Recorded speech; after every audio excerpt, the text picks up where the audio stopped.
Menteri Koordinator Bidang Politik, Hukum, dan Keamanan Mahfud MD, Menteri Pertahanan Prabowo Subianto, hingga Kapolri Jenderal Listio Sigit Prabowo menghadiri acara serah terima jabatan Panglima TNI di Markas Besar TNI Cilangkap, Jakarta Timur, Selasa 20 Desember.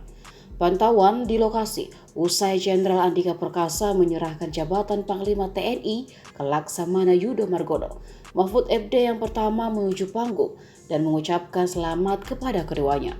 Di atas panggung sudah ada Andika dan istri, serta Yudo dan juga istrinya. Mahfud MD kemudian menyalami keempatnya, mengucapkan selamat, mengambil dokumentasi hingga memberikan hormat.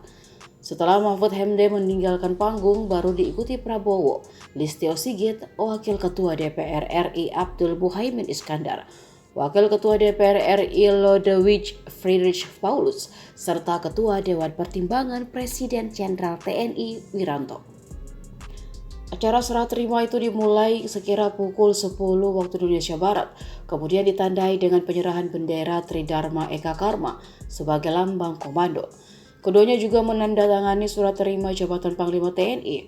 Upacara serah terima jabatan selesai sekira pukul 10:20 menit waktu Indonesia Barat.